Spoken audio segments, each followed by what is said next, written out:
Les 3 causes fatales des ruptures amoureuses, très souvent douloureuses.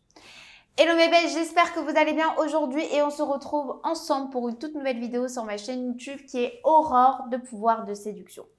Et pour vous aujourd'hui, je vais pouvoir vous expliquer les 3 causes fatales qui mènent à une rupture. Mais avant toute chose, n'hésitez pas en tout cas à télécharger juste en dessous au niveau de la barre de description vos 2 cadeaux qui vous sont offerts. Donc c'est tout simplement des supports que j'ai créés pour vous afin que vous puissiez mieux comprendre la psychologie féminine et surtout pouvoir bien anticiper leurs émotions. Vous allez retrouver également en barre de description des formations que j'ai créées spécialement pour vous, notamment pour la reconquête amoureuse, c'est un gros support, avec également une formation sexo et une autre formation sur mieux comprendre les femmes.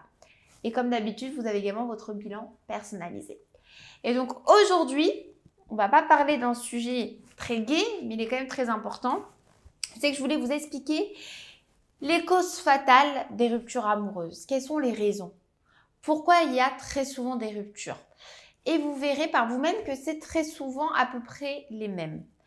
Le premier point, donc je vais débuter avec un premier événement qui mène à des ruptures, ça va être la tromperie. La tromperie, et j'ai déjà fait des vidéos sur la tromperie, comment agir après une tromperie, ce qu'il faut accepter une tromperie. Donc ça, vous allez pouvoir les voir notamment sur ma chaîne YouTube. Mais en fait, la tromperie est très souvent synonyme de rupture. Tout dépend quel était le type de tromperie. Mais dans ce cas-là, je parle vraiment de tromperie un peu maladive. Lorsqu'une personne, en fait, ne peut s'empêcher de tromper. Voilà, il y a des fois où il y a des cas à part où il y a eu une grosse routine qui s'est installée, il y avait un manque de communication, il y a une des personnes qui a complètement dérapé. Ça peut être excusable. Tout dépend, vous, de comment vous allez pouvoir l'apprécier et comment vous allez pouvoir vous en sortir. Mais la tromperie maladive, très souvent, ça mène à une rupture.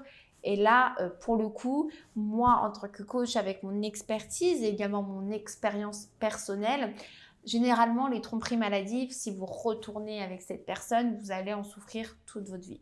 Que ce soit un homme ou une femme, c'est quelque chose qui va devenir très frustrant pour vous. Vous allez avoir une très très grosse frustration. Vous allez plus subir la chose que la vivre. D'accord? Donc très souvent, cette tromperie maladive mène à une rupture. On va parler aussi d'un deuxième point qui va être la dépendance affective. La dépendance affective est aussi fait partie des premières causes de rupture amoureuse parce qu'au départ, on ne s'en rend pas compte. Vous savez, la dépendance affective, elle arrive plus vite qu'on ne le pense. Parce que très souvent, on est très amoureux, c'est une relation qui est hyper intense.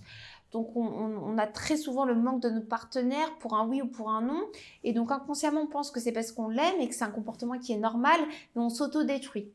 Et à un moment donné, il y a une personne qui se détache et une autre qui va subir. Et la dépendance affective, si elle n'est pas prise à temps au bon moment, ça peut détruire un couple. Et ça, je vous le dis, ça peut réellement tuer un couple en quelque sorte et tuer aussi des sentiments et le manque.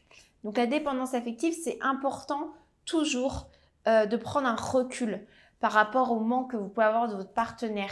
Toujours vous occuper de vous, de votre quotidien, de ne pas en fait vous perdre vous-même dans votre relation en vous disant que vous ne pouvez pas faire telle ou telle chose. C'est-à-dire que si vous vous dites qu'à un moment donné, vous ne pouvez pas vivre du tout sans votre partenaire, c'est qu'il y a un problème, c'est qu'à un moment donné, vous êtes égaré. C'est qu'à un moment donné, vous vous êtes laissé trop pris par vos émotions, vos sentiments et vous n'étiez plus dans le côté réel de la relation. Et c'est ça qui mène à une rupture amoureuse douloureuse. Et il y a un troisième point aussi, donc une troisième cause que moi je constate énormément au quotidien dans mes coachings, c'est cette fameuse routine. Cette fameuse routine qui existe en fait dans tous les couples. Dans tous les couples, il y a une routine et on vit au quotidien. On a tous un boulot, on se lève tous à telle heure, on mange tous à telle heure et le soir on fait toujours les mêmes tâches, etc. Donc cette routine, elle est déjà installée. Mais là, je parle vraiment d'une vraie routine qui atteint même votre couple. Vos relations sexuelles, les moments privilégiés que vous pouvez partager ensemble.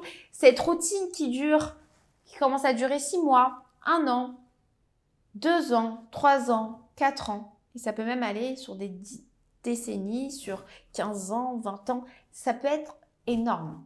Et cette routine-là, à un moment donné, quand elle n'est pas prise à temps, on a tellement plus d'espoir, on est tellement fatigué, on a tellement plus envie de se battre, on arrive même à la fin du dégoût que ça mène à une rupture.